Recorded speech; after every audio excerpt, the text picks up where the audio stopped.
안녕하세요. 저는 50대 여자입니다. 제 자랑 같지만 저는 어려서부터 어딜 가나 예쁘다는 소리를 듣고 자랐어요. 저희 집은 아버지가 특정한 직업이 없이 일용직을 전전하셨고, 엄마가 시장 간판대에서 채소 같은 것을 팔아 근근히 생계를 유지하는 아주 가난한 흙수저 집안이었는데, 제가 가끔 장사하는 엄마 따라 시장에 가면 시장 아주머니들이 저를 보고 예쁘다고 한마디씩 하시더라고요. 어이구, 어쩜 이렇게 인형같이 생겼냐? 오밀조밀 예쁘게도 생겼네. 너 크면 미스 코리아 꼭 나가라. 지는 따놓은 당상이다. 아유, 미스 코리아 돼봤자 팔자만 드세지. 그저 여자는 좋은 남자 만나서 시집 잘 가면 그게 최고다. 돈 많은 부자 신랑 만나서 사모님 되면 네 엄마 시장 바닥에서 장사 안 해도 되고 좀 좋아? 무슨 소리야? 미스 코리아 되면 좋지. 미스 코리아 되기만 해봐. 당장에 부잣집에서 서로 며느리 삼으려고 연락 오고 난리지. 그때만 해도 여자 팔자는 뒤웅박 팔자라고, 좋은 남자 만나서 시집만 잘 가면 인생 꽃길이 쫙 펼쳐진다고 믿던 시대였어요. 근데 우리 엄마는 생각이 좀 남다르셨던 것 같아요. 아유, 다들 시끄러워. 우리 딸은 미스 코리아 그딴 거 안 해. 공부 잘 시켜서 서울대 보낼 거야. 다들 말 조심해. 아이고, 계집애를 서울대는 보내서 뭐하게.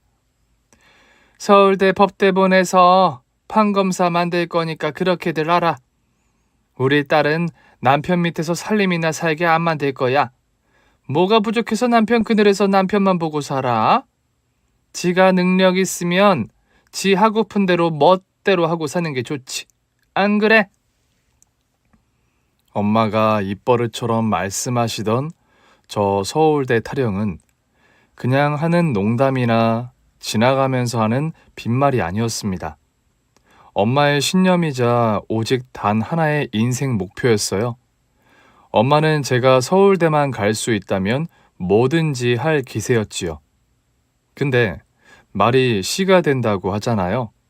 엄마의 말이 저에게 어떤 암시를 준 건지 혹은 완전히 세뇌가 된 건지는 정확히 몰라도 저는 가진 것, 배운 것 없는 부모 밑에서도 학원 한 번 다니지 않고 전교 1등을 독차지하는 우등생으로 자랐습니다. 그러나 서울대의 문턱은 높더군요.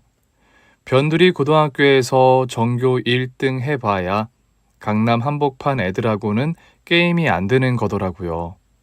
저는 보기 좋게 서울대를 떨어지고 엄마에게 큰 좌절과 실망을 안겨드리고 말았죠. 그래도 다행히 서울에서 손꼽히는 명문대에 추가 합격하면서 겨우 엄마의 길을 세워드릴 수 있었어요. 그 좋은 대학을 등록금 한 푼 안 내고 장학금으로 들어갔어. 과 수석을 했다니까?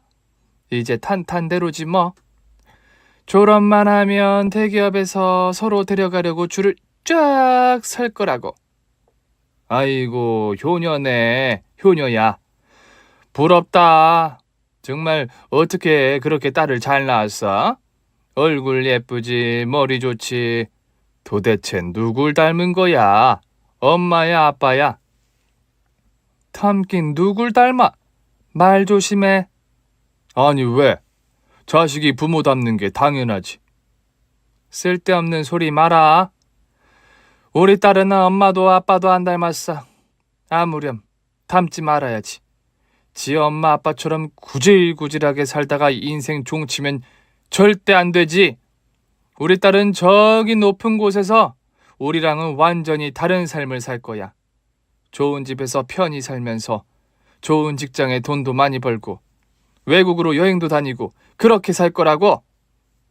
그래도 왜 그런 말 있잖아. 딸은 엄마 팔자 닮는다고. 너 진짜 그 입 안 다물래? 한 번만 더 그 방정 맞은 주둥이 놀려봐. 아주 한 땀 한 땀 꿰매버릴 테니까. 그러나 저는 또 한 번 엄마를 실망시켜드리고 말았습니다. 대학을 졸업하기도 전에 남자가 생겨서 결혼을 하겠다고 나선 것이었죠. 엄마는 너무 충격을 받으셔서 며칠을 알아눕기까지 하셨어요. 남편은 같은 과 2년 선배였는데 키도 크고 말끔하고 젠틀한 사람이었어요. 나중에 들어보니 제가 입학하자마자 절 콕 찍었다고 하더라고요. 신입생 중에 제가 제일 예뻤다나 뭐라나요? 남편과 전 제 결혼을 결사반대하는 우리 엄마 먼저 설득하기 위해 우리 집에 왔습니다. 지은 지 30년도 넘은 지저분한 임대 아파트에 사는 제 형편을 보고 남편은 조금 놀라는 눈치더군요. 그렇지만 크게 신경은 안 쓰는 것 같았어요. 그날 남편은 엄마에게 단 한마디로 결혼 허락을 받아냈습니다. 어머님, 은정이 임신했습니다. 뭐래? 임신? 죄송합니다. 제가 애 아빠니까 끝까지 책임지겠습니다. 엄마는 저를 붙잡고 한참을 우셨습니다. 내가 너를 어떻게 키웠는데 그 어려운 공부를 해서 좋은 대학에 붙어놓고 졸업도 하기 전에 임신부터 하면 어떻게 해? 뭐가 그렇게 급해서? 남편 그늘에 살지 말고 너 하고 싶은 대로 네 일하면서 멋지게 살길 바랬는데 이게 무슨 날벼락이니? 어? 죄송해요, 엄마. 엄마는 결국 항복하고 저희의 결혼을 승낙해 주셨어요. 물론 당연한 일이었지요. 딸이 임신했다는데 결혼하지 말라는 부모는 세상에 어디 있겠어요. 그렇지만 결혼 승낙을 받고도 제 마음은 계속 불편했습니다. 사실 임신 얘기는 거짓말이었거든요. 아까 진짜 깜짝 놀랐어. 뭐야, 갑자기 그런 거짓말을 하면 어떻게 해? 뭐? 임신했다는 거? 미안. 너랑 상의도 없이 그런 얘기를 해서. 그래도 그 덕에 쉽게 허락받았잖아. 그럼 됐지 뭐. 그치만 부모님을 속였다는 게 마음에 걸려. 나 때문에 너무 실망 많이 하셨어. 부모님께 큰 죄를 지은 것 같아. 임신이야 진짜 해버리면 되지. 뭐가 문제야? 애는 당장 오늘이라도 가질 수 있어. 그럼 거짓말한 거 아니잖아. 안 그래? 저는 남편 말대로 덜컥 아이부터 갖게 되었어요. 지금 와 생각해보면 얼마나 철이 없었던지요. 하지만 그때 저는 남편 말이 하늘인 줄 알고 남편만 믿고 남편이 하자는 대로 모든 걸 맡겨버렸죠. 그리고 남편 집에 인사를 드리러 갔는데 집이 너무 으리으리한 겁니다.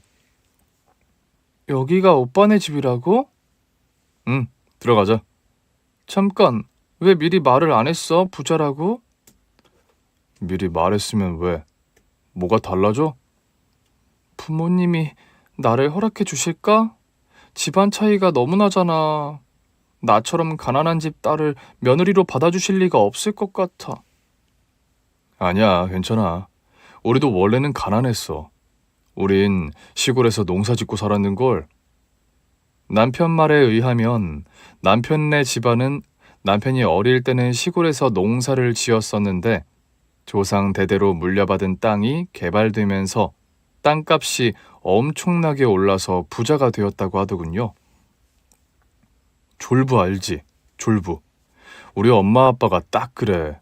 걱정할 거 없어. 그치만 아무리 생각해도 날 좋아하지 않으실 것 같은데. 그리고 결과는 제 예상대로였습니다. 특히 어머님이 펄쩍 뛰면서 반대를 하시더군요. 뭐? 아빠는 백수고 엄마는 시장에서 채소 장사한다고? 아휴, 싫어. 절대 안 돼. 난 그렇게 가난한 부모 밑에서 없이 사내는 싫다. 뭐가 싫어? 가난한 집 사정이야. 엄마가 제일 잘할 거 아니야. 사정 좀 봐줘요. 이놈 자식이 뭐라는 거야? 내가 가난한 집 사정을 어떻게 알아? 아유, 몰라. 난 결사반대야. 나는 태생부터 잘 자란 진짜 금수저 집안이랑 사돈 맺을 거야. 딱 보니까 반반한 얼굴 가지고 남자 꼬시는 재주가 있나 본데 내 아들은 거기에 넘어갔을지 몰라도 나는 절대 안 넘어가니까 그런 줄 알아라. 엄마가 아무리 반대해도 소용없어. 왜? 뭐가 소용없어? 너 설마? 맞아. 엄마가 이렇게 나올까봐 일부터 저질렀지. 뭐야? 그럼 임신이라도 했다는 거야? 네가 말해봐. 입이 있으면 네가 얘기해보라고. 죄송합니다, 어머니. 뭐? 어머니? 진짜 못 말리겠다. 애부터 배 가지고 와서 어머니 하면 내가 이 결혼 허락할 줄 알았어? 엄마, 진정하셔. 나는 죽어도 은정이랑 결혼할 거니까 엄마 아들 죽는 꼴 안 보려면 허락하는 게 좋을 거야. 아유, 내 팔자야. 어머니는 한동안 불같이 화를 내셨지만 자식 이기는 부모 없다고 결국 결혼을 허락하셨습니다.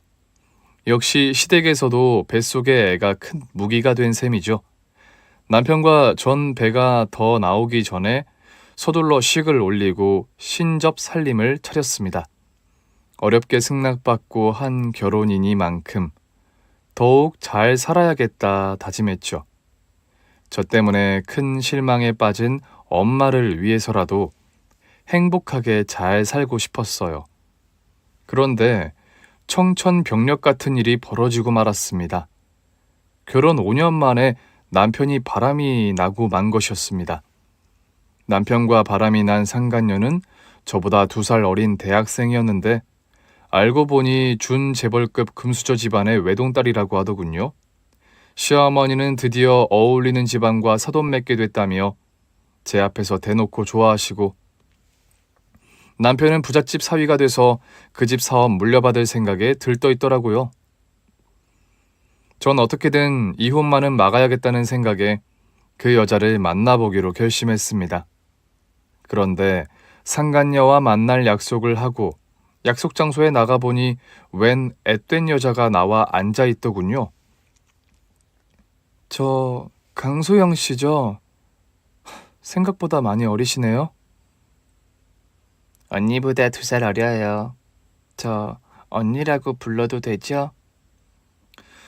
언니 동생 할 사이는 아니지만 그게 중요한 게 아니니까 편한 대로 불러요. 근데 저 너무 놀랬어요. 언니 정말 미인이시네요.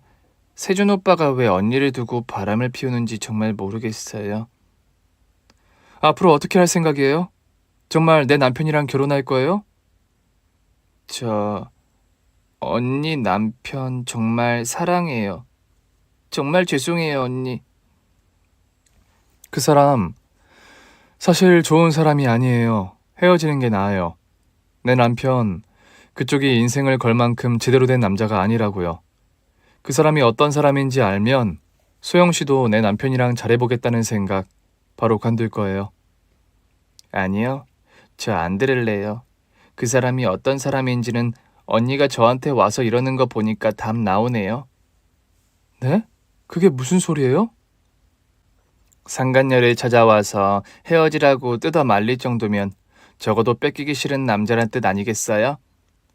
그리고 몇 달 후, 저는 남편의 강압적인 이혼 요구를 버텨내지 못하고 결국 이혼을 하고 말았습니다. 비참한 심정으로 4살 배기 어린 딸만 데리고 시댁을 나왔죠. 친정에는 이혼 사실을 알리지도 못한 채 결국 부모님과도 연을 끊고 말았어요. 엄마의 실망한 얼굴을 볼 자신이 없었거든요. 그때부터 저는 파출부 일을 시작했습니다. 딸과 먹고 살아야 하는데 제 힘으로 할 수 있는 일이 많지 않더군요.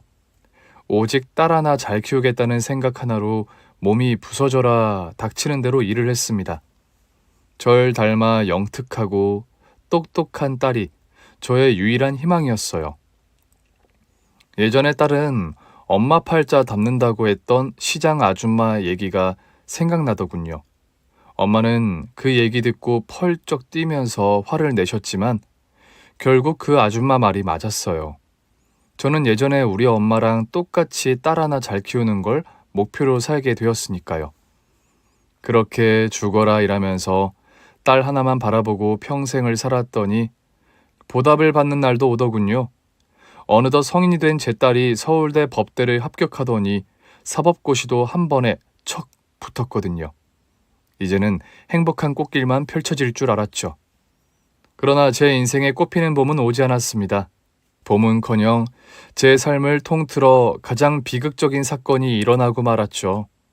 그날은 사실 제 인생에 있어 가장 영광스럽고 자랑스러운 날이었습니다. 서울대 법대를 졸업하고 사시까지 한 번에 합격한 제 딸이 드디어 판사가 되는 날이었거든요. 딸의 판사 임용식에 참석하기 위해 꽃다발을 사서 대법원으로 가는 길이었는데 전화벨이 울리더군요. 여보세요? 김유진 씨 보호자 되시나요? 네, 제가 유진이 엄마인데요. 누구세요? 경찰입니다. 저 지금 병원으로 좀 와주셔야겠는데요. 병원이라니 무슨 소리예요? 김유진 씨가 뺑소니 교통사고를 당하셔서 지금 병원으로 이송됐어요. 빨리 와주셔야 할 것 같습니다. 교통사고요? 네, 머리를 바닥에 부딪혀서 대학병원 응급실로 이송했습니다. 아니에요. 우리 딸은 오늘 판사 임용식이라 대법원에 갔는데 걔가 왜 병원에 있어요? 어머니, 정신 차리세요. 지금 따님 위독한 상태예요. 당장 오세요, 빨리요. 저는 미친 사람처럼 병원으로 달려갔습니다. 김유진 어디 있어요? 이 병원으로 실려왔다고 하던데 제가 김유진 엄마예요. 우리 유진이 좀 찾아주세요. 울부짖는 저를 간호사가 통제구역으로 데려가더군요. 그곳에는 몸에 알 수 없는 관과 기계 장치들이 주렁주렁 달고 누워있는 사람이 있었는데 머리에 붕대를 칭칭 감고 있어서 얼굴 확인은커녕 여자인지 남자인지도 잘 모르겠더군요. 이 사람이 우리 유진이란 말이에요? 네, 김유진 환자분 지금 의식이 없어요. 여기서 기다리시면 담당 의사 선생님이 오셔서 환자 상태 설명해 주실 겁니다. 기가 막힐 노릇이었습니다. 퉁퉁 부은 팔에 붙은 환자 식별용 팔찌에 분명히 김유진이란 이름이 써 있었지만 여기 누워있는 사람은 아무리 봐도 내 딸 김유진이 아니었어요. 전 도저히 받아들일 수가 없었습니다.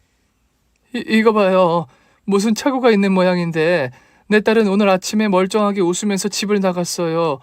오늘이 무슨 날인지 알아요? 우리 딸 판사 되는 날이야. 사법연수원에서 그 어려운 공부 다 끝내고 오늘 판사 임용식이라고요. 근데 내 딸이 왜 여기 누워있어요? 말이 안 되잖아요, 네? 이 사람은 내 딸이 아니야. 우리 유진이 어디 있어요? 유진아! 저는 응급실을 떠나가라 유진이 이름을 외쳐 불렀습니다. 그때 담당 의사라는 사람이 통제구역으로 들어오더군요. 어머니, 진정하세요. 여기서 소란 피우시면 환자한테 더 안 좋을 수 있어요. 지금 환자는 머리 쪽에 큰 충격을 받아서 두개골 골절이 조금 있고요. 뇌에도 손상이 있어 보여요. 네? 얘가 얼마나 머리가 좋은 앤데 뇌 손상이라니요? 정확한 건 환자가 깨어나 봐야 아는데 일단 의식이 돌아오지 않고 있어서요. 안타깝지만 지금 환자분은 식물인간 상태입니다. 뭐요? 식물인간이라고요? 하늘이 무너진들 이보다 더 원통할 수 있을까요? 판사 임용식에 간다고 집을 나선 딸이 식물인간이라니요? 그 어렵고 힘든 공부를 마치고 이제 막 노력의 결실을 손에 넣으려는 순간이었는데 모든 것이 한순간에 물거품이 되고 만 것이죠. 그럼 우리 애는 언제 깨어나나요? 깨어나기는 하는 거죠? 기다리면서 상태를 지켜봐야죠. 영양 공급하고 욕창 생기지 않도록 관리하면서 기다리는 수밖에는 없습니다. 저는 의식이 없이 축 늘어진 유진이를 끌어안고 한참을 울었습니다. 아이고, 유진아, 네가 왜 여기 누워있니? 이따 대법원에서 만나기로 했잖아. 엄마가 이렇게 큰 꽃다발도 사왔어. 너 꽃다발 받고 싶다며? 유진아, 얼른 일어나.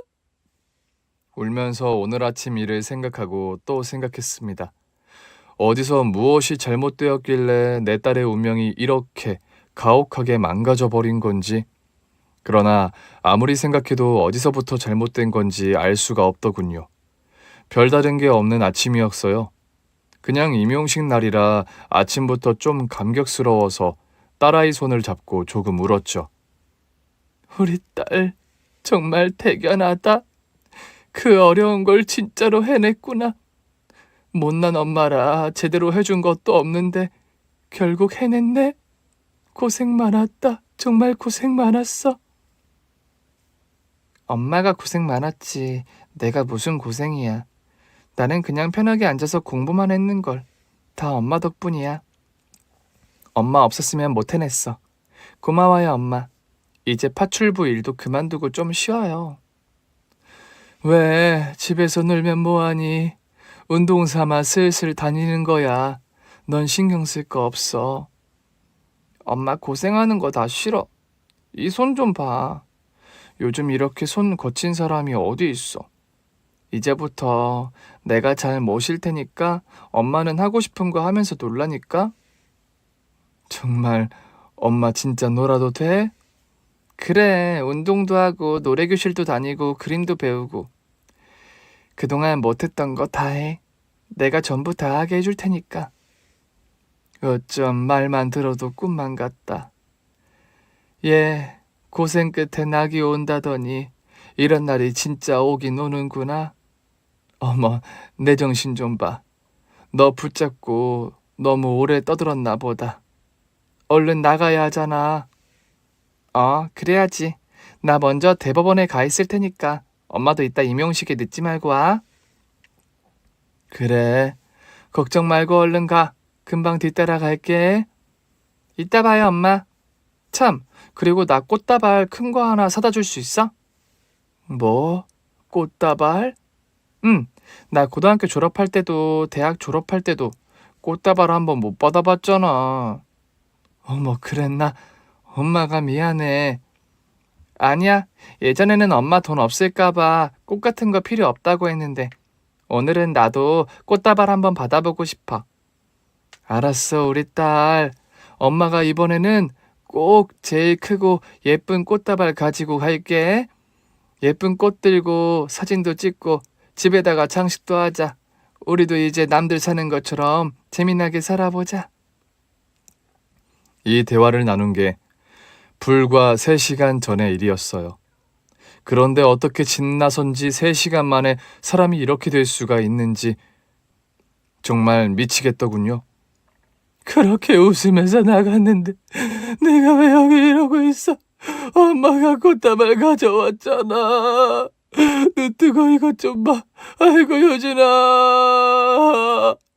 그날부터 저는 24시간 딸아이 옆을 지키며 기도하는 심정으로 하루하루를 보냈습니다. 응급실에서 일반 병실로 올라온 유진이는 마치 깊은 잠에 빠진 사람처럼 미동도 없이 그저 눈을 감고 누워만 있었어요. 다행히 자가호흡이 돌아와 인공호흡기를 뗐지만 그래도 여전히 몸에는 알 수 없는 기계들이 잔뜩 연결되어 있었습니다. 그 기계의 숫자와 그래프만이 유진이가 아직 살아있다는 걸 알려주는 것 같았어요. 저는 하루 종일 모니터 속의 혈압, 맥박, 산소 포화도 같은 수치들을 들여다보면서 가슴을 졸이고 또 졸였습니다. 판사 임용식 때 주려고 했던 꽃다발이 다 시들어버리도록 아이는 깨어나지 않더군요. 그러는 사이에 유진이를 치고 달아난 뺑소니범이 잡혔습니다. 그래서 그놈이 누구예요? 지금 어디 있어요? 트럭 운전기사인데 친구들이랑 밤새 술 마시고 내기를 했답니다. 집까지 운전하고 갈 수 있는지 없는지. 그러다 사고를 내니까 겁이 나서 도망갔던 모양이에요. 뭐라고요? 고작 술 퍼마시고 내기를 하다가 천금 같은 내 딸을 저지경으로 만들었다고요? 사람 목숨이 걸린 일에 내기를 하다니 어떻게 그럴 수가 있어? 지금 한 사람의 인생이 완전히 박살이 났는데 우리 유진이 불쌍해서 어떡해. 아이고, 그래서 못 살아. 내가 못 살아. 고정하세요, 어머님. 저희가 철저하게 조사해서 제대로 법의 심판을 받도록 하겠습니다. 어느덧 딸이 식물인간이 된 지도 한 달이 넘었습니다. 세상은 빠르게 돌아가고 세월은 속절없이 흘러가는데 우리 딸만 시간이 멈춘 듯 꼼짝도 않고 잠만 자는 것 같아 애가 탔습니다. 유진아, 왜 이렇게 잠만 자? 그동안 공부하느라 밀린 잠이라도 자는 거니? 언제쯤 깨어날 거야, 어? 이제 그만 일어나자, 제발. 그때 회진 오신 담당 의사 선생님이 이렇게 말씀하시더군요. 아직 환자분한테 아무런 변화가 없네요. 이 상태로 계속되다가 뇌사 상태에 빠지는 경우도 있어서 걱정입니다. 네? 그럼 이대로 영영 못 깨어나고 그냥 세상을 떠날 수도 있단 말씀이세요? 사실 이 상태로 3개월 정도 식물인간 상태가 지속되면 의식이 회복될 가능성은 매우 낮아져요. 어느 정도 마음의 준비를 하셔야 할 것 같습니다. 안 돼요, 선생님. 제발 제 딸 좀 살려주세요. 얘가 얼마나 똑똑한 앤데 사법고시 패스하고 판사 될 사람이라고요. 가난한 엄마 밑에서 고생만 하고 아직 좋은 시절은 살아보지도 못했는데 이렇게 보낼 수는 없어요. 전 죽어도 제 딸 못 보내요, 선생님. 이 세상에는 기적이라는 거 반드시 존재합니다. 저는 많은 환자들을 치료하면서 여러 번 목격했어요. 그러니까 어머니도 기적을 믿고 버티셔야 합니다. 지금 환자분을 지켜줄 사람은 어머니뿐이지 않습니까? 어머니가 강해지셔야 돼요. 그러나 기적은 일어나지 않았어요. 병원에 입원한 지 벌써 2달이 되어가는데도 딸아이는 깨어나지 않았습니다. 저는 기약도 없는 기다림에 점점 지쳐갔어요. 게다가 매일같이 불어나는 병원비 또한 저를 힘들게 했습니다. 아이 곁을 지키느라 일도 할 수 없는 상황에서 눈덩이처럼 불어나는 병원비를 보니 눈물이 절로 나더군요. 내가 돈이 많은 부모였다면 돈 걱정 없이 해볼 수 있는 데까지 할 수 있는 모든 치료 다 받아봤을 텐데. 유진아, 미안해. 지금 치료에 전념해도 모자랄 판에 돈 걱정까지 해야 하다니. 못난 엄마라 너무 미안하다. 절망과 불안은 제 영혼을 갉아먹기 시작했습니다. 저는 살아있는 것이 너무 힘이 들어 이제 그만하기로 잘못된 마음을 먹고 말았습니다. 유진아, 불러도 대답도 안 해주는 우리 딸. 엄마 힘들어서 먼저 가려고? 엄마 말 들려? 엄마 지금 유진이한테 마지막 작별 인사하는 거야. 엄마가 먼저 가서 기다리고 있을 테니까 유진이 너도 너무 힘들면 엄마 따라와. 알겠지? 우리 하늘에서 다시 만나자. 거기서는 아프지 않고 힘들지도 않고 우리 둘 다 행복할 수 있지 않을까? 고생만 시킨 못난 엄마라서 미안해. 엄마 잘못 만나서 힘들었지. 좋은 옷, 좋은 음식 한 번 못 누려보고 그래도 착하게 잘 커줘서 너무 고마웠어. 유진이 덕분에 행복한 기억 많이 가지고 간다. 우리 하늘에서 꼭 만나자. 먼저 떠나는 엄마를 용서해줘. 아이에게 작별 인사를 하고 전 무작정 병원 옥상으로 올라갔어요. 옥상에는 환자들을 위한 야외 휴게실 같은 곳이 있어서 늘 사람이 많았는데 다행히 지금 이 시간에는 아무도 없더군요. 저는 안전 울타리를 넘어 옥상 난간을 붙잡고 올라섰습니다. 이제 한 발만 더 내디디면 이 모든 고통에서 해방될 거라 생각하니 마음이 홀가분하더군요. 엄마, 아빠 죄송합니다. 제가 마지막으로 부모님께 작별을 고하고 난간을 붙잡은 손을 놓으려던 순간 누군가가 제 손을 잡더군요. 제 손을 잡은 그 누군가의 얼굴을 보고 전 너무 깜짝 놀라고 말았습니다. 옥상 난간에 위태롭게 서서 극단적 선택을 하려던 제 손을 잡아준 건 바로 제 가정을 파탄낸 상간녀였던 겁니다. 저 때문에 미안합니다. 당신 맞죠? 그때 내 남편이라. 네, 언니. 저 맞아요. 이렇게 극단적인 선택을 하려는 거 보니 그동안 많이 힘든 일이 많으셨나 봐요. 모든 게 다 제 잘못이에요. 정말 미안합니다. 갑자기 남의 손에 이끌려 저 세상 문턱에서 살아 돌아온 저는 처음엔 어안이 벙벙해서 말을 잇지 못했습니다. 반쯤 정신이 나간 상태였죠. 그러다 점점 제정신이 들면서 제 앞에 마주선 상간녀의 얼굴도 또렷이 기억나기 시작하더군요. 내 남편을 빼앗아간 상간녀가 틀림없었어요. 상간녀 앞에서 극단적 선택을 하려던 모습을 보였다니 수치심과 자괴감이 밀려오더군요. 그때 내 남편이랑 결혼한다던 그 사람 맞죠? 소영 씨였나요? 네, 맞아요, 언니. 그때가 벌써 20년도 전이네요. 근데 갑자기 여기 왜 나타난 거예요? 내가 여기 있는 거 어떻게 알고 왔어요? 그런 거 아니에요. 오해하지 마세요. 저도 여기 병원에 진료가 있어서 왔다가 우연히 조금 전 엘리베이터 안에서 언니를 보고 따라 올라온 거예요. 인사라도 드리려고 따라왔는데 갑자기 난간 위로 올라가셔서 얼마나 놀랐는지 몰라요. 자초지종을 듣고 나니 다리에 힘이 풀려 전 그냥 바닥에 털썩 주저앉고 말았습니다. 그냥 놔두지. 왜 살렸어요? 왜? 살고 싶지 않아서, 사는 게 너무 힘들어서 어렵게 선택한 길인데 왜 살려요? 내 인생에 왜 자꾸 끼어드냐고. 저는 너무 힘이 든 나머지 그토록 원망스럽던 상간녀 앞에서 짐승처럼 엉엉 소리내어 울어버렸습니다.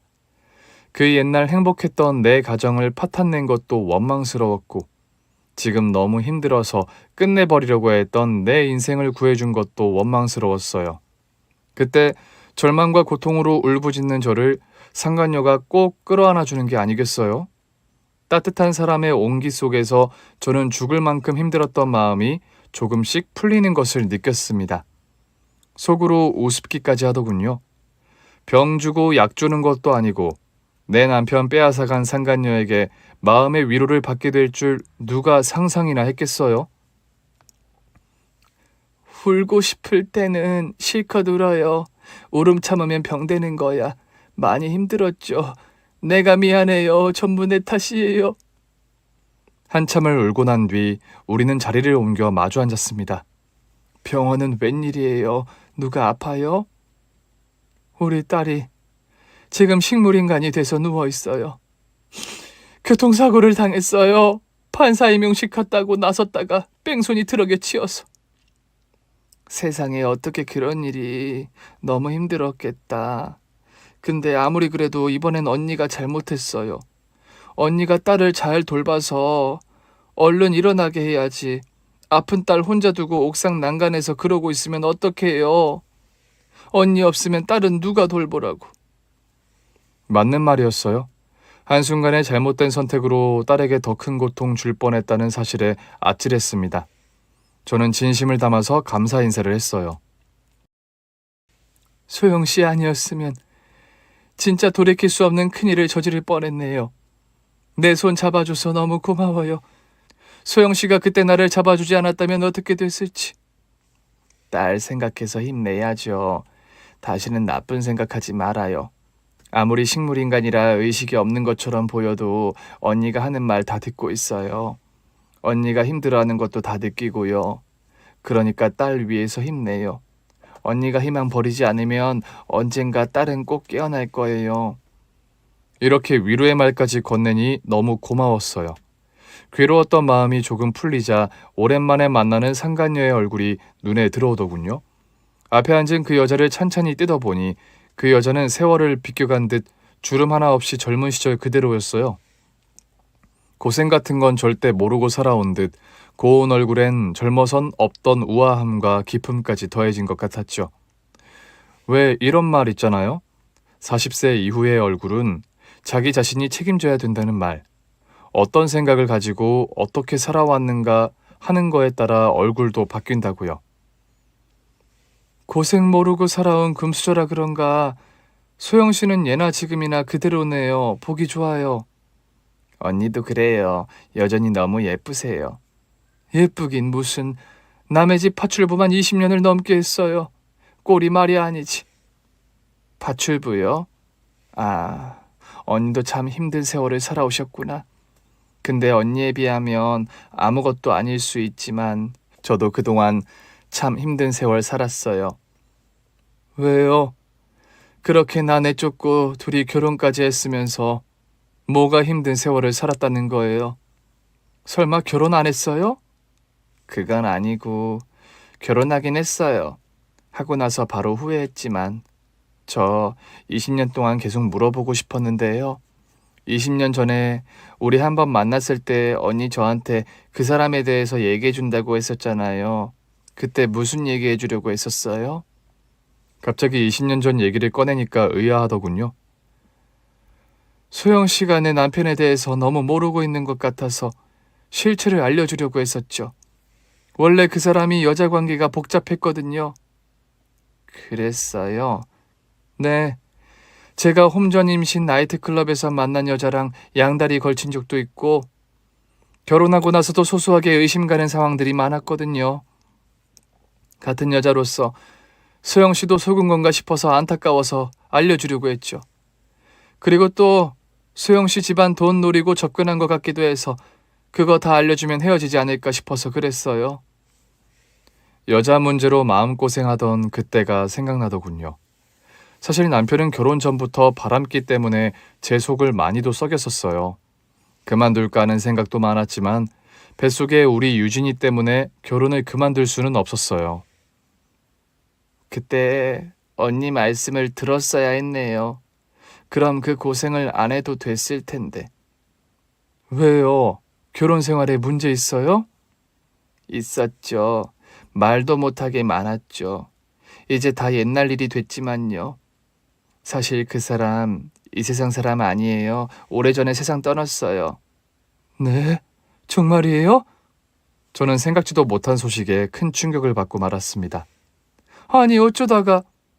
그 사람 저랑 결혼한 후에도 계속 바람을 피우더라고요. 그냥 절대 못 끊는 나쁜 습관처럼 여자를 끊지 못하고 계속 이 여자 저 여자 만나고 다니다가 갔어요. 복상사로. 뭐라고요? 무슨 사? 아이고, 그렇게 가다니 정말 황망해서 말도 안 나오네요. 맞아요. 저도 그 일 때문에 한동안 집 밖에도 못 나오고 공황장애까지 생겨서 정말 힘들었어요. 세상에, 마음의 병까지 왔고 소영 씨도 고생 많았네요. 그 사람이 저지른 짓, 바람 피우고 여자 문제 복잡했던 거, 그거 하나뿐이었으면 차라리 다행이죠. 자기 집 재산은 노름으로 애저녁에 다 들어먹고 사위랍시고 우리 아빠 밀어내고 회사를 자기 마음대로 주무르려고 했어요. 그 많던 재산을 눈뜨고 빼앗긴 꼴이었죠. 정말 바보 같았어요, 저. 그 사람 죽고 나서 겨우 다시 다 찾아온 거예요. 20년 전 그때 정말 언니 말을 들었어야 했어요. 언니는 정말로 날 위해서 충고했던 건데 바보같이 제가 거절해버린 거였어요. 그러더니 갑자기 제 앞에서 무릎을 꿇더군요. 그동안 저 때문에 힘든 세월 견디시느라 많이 고통스러우셨죠? 정말 진심으로 사죄합니다. 제가 정말로 해서는 안 되는 짓을 했어요. 그때는 사랑에 눈이 멀어서 아무것도 안 보이고 아무 소리도 안 들렸어요. 저 때문에 상처받고 고통 속에 사신 언니께 늘 사과하고 용서를 빌고 싶었어요. 저도 그 사람 바람기 때문에 언니랑 똑같은 고통을 당하고 보니까 제가 얼마나 해서는 안 될 나쁜 짓을 저질렀는지 알겠더라고요. 정말로 죄송합니다, 언니. 언니의 불행과 고통 다 저한테 책임이 있어요. 저는 얼른 그 여자를 일으켰습니다. 강산이 2번 변할 세월이 지나갔어요. 미움도 원망도 다 없어요. 이제 와서 이렇게 무릎 꿇고 사과한들 뭐가 달라지겠어요? 다 소용없으니까 그만 일어나세요. 아니에요. 지금 와서 생각해보니까 언니는 언니 남편 빼앗은 저한테 말도 안 되게 잘해주신 거예요. 뺨을 때리고 욕을 해도 모자랄 텐데 안 그러셨어요.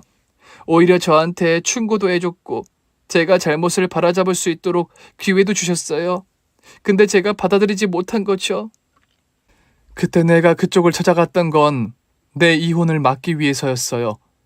남편 실체를 알려서라도 두 사람을 갈라놓고 싶었어요. 그렇게 나쁜 남편 붙들고 살더라도 이혼만은 하고 싶지 않았거든요. 그러니까 그때 우리가 만났던 것에 대해서 너무 큰 의미를 갖지 않아도 돼요. 그리고 다 지난 일이잖아요. 남편이 세상을 떠난 건 안타깝지만 이제 저한테는 다 의미 없는 과거예요. 저한테는 지금 우리 딸 살리는 일이 제일 중요해요. 맞아요. 따님 살리는 일이 제일 중요하죠. 그래서 말인데요. 저한테 숙제할 수 있는 기회를 주세요. 제가 다 보상해 드릴게요. 네? 어떻게 보상을 해요? 다 지난 일인데. 지금 언니가 처한 모든 불행들 전부 제 책임도 있어요. 제가 그때 언니 말 듣고 헤어졌더라면 언니는 이혼하지 않았을 수도 있고 이 모든 일 전부 일어나지 않았을 수도 있잖아요. 사실 저희 아버지 친구분이 의료계 쪽에 계세요. 언니 따님 이 병원에 두지 말고 그쪽 병원으로 옮겨서 치료하면 어떨까요? 그럼 병원비 같은 것도 얼마든지 지원해 드릴 수 있고. 네? 병원을 옮기라고요? 네. 치료에 들어가는 모든 비용은 다 제가 부담할 테니까 아무 걱정 마시고요. 말만 들어도 너무 고맙긴 한데. 그래도 괜찮은 건지. 지금 이거저거 따질 때가 아니잖아요. 어떻게든 언니 딸부터 살려야지. 그 병원 뇌 쪽으로는 국내 최고예요. 의료진도 최고고 시설도 훌륭하고요. 언제 깨어날지도 모르는데 손 놓고 기다릴 수는 없잖아요. 뭐라도 해봐야죠. 그 여자 말이 맞더군요. 지금 뭐든지 가리고 따질 때가 아니었어요. 내 딸만 살려낼 수 있다면 상간녀가 아니라 도둑놈 도움이라도 받아야 할 판이었죠. 정말 우리 유진이 도와줄 수 있어요? 저 우리 딸 꼭 살려내야 돼요. 할 수만 있다면 뭐든지 다 해보고 싶은데 저는 돈이 없어요. 염치 없지만 도움 받고 싶어요. 염치라니요. 제가 언니한테 드린 상처에 비하면 이건 아무것도 아니죠. 언니랑 언니 딸 인생을 이렇게 만든 건 바로 전데요. 제가 전부 바로잡을 수 있도록 제가 도와드릴게요. 그렇게 해야 제 마음도 편할 것 같아요. 정말 회개하는 기분으로 언니 딸 치료 제가 책임지고 도울게요. 그렇게 해서 제 딸은 그 여자 아버지의 친구가 병원장으로 있다는 뇌 전문 병원으로 이송되어 치료를 계속 받게 되었습니다. 그곳에서 딸아이를 깨어나게 하기 위한 모든 치료와 수술들을 진행했고 병원을 옮긴 지 6개월 만에 드디어 기적이 일어났습니다. 우리 딸이 눈을 뜬 겁니다. 어느 날 갑자기 오래도록 푹 자고 일어난 사람처럼 스르륵 눈을 뜬 유진이가 저를 물끄러미 바라보더군요. 엄마. 예, 유진아. 엄마 알아보겠어? 여기 어디야? 너 8개월 동안이나 누워있었어. 하느님 감사합니다. 제 딸을 다시 돌려주셔서 정말 감사합니다. 내가 왜? 여기 병원이야? 저는 딸에게 그동안 있었던 일들을 다 이야기해 주었습니다. 판사 임용식 날 아침 대법원 가던 길에 뺑소니 사고로 병원에 실려온 것부터 온갖 치료를 견디고 8개월 만에 눈을 뜨기까지의 이야기를요. 불행인지 다행인지 딸은 사고 난 것 자체를 아예 기억 못하더군요. 차라리 잘됐다 싶었어요. 고통스러운 일들을 기억해내서 뭐 하겠어요. 당장 딸 몸 상태와 관련한 온갖 검사들이 시행되었습니다. 다행히도 골절되었던 것은 다 잘 아물었고 뇌 손상이 의심되던 부분도 특별한 후유증 없이 잘 회복이 되었다는 결과가 나왔습니다. 검사 결과가 나오기까지 딸을 끌어안고 얼마나 가슴을 쓸어내렸는지 몰라요.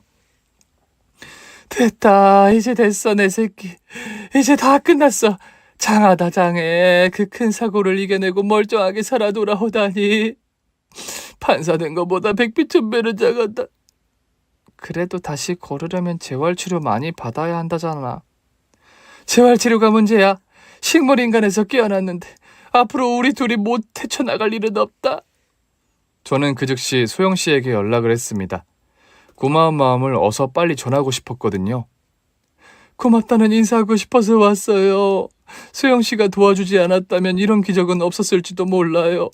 정말 제 딸과 저의 생명의 은인이에요. 이 은혜를 어떻게 갚아야 하죠? 언니 은혜라니요. 제가 누군지 잊으셨어요? 저 언니 남편 뺏은 상간녀잖아요. 제가 갚아야 할 걸 이제야 겨우 조금 갚게 된 것 같아 마음이 놓여요. 이제 딸 몸 회복되면 두 분 행복하게 사실 일만 남았네요. 언제 어디서든 행복하시길 멀리서 응원할게요. 왜 그래요? 다시는 안 볼 사람처럼 어디 가요? 언니 마음 다 알아요. 어떻게 저를 편하게 대하실 수 없다는 거.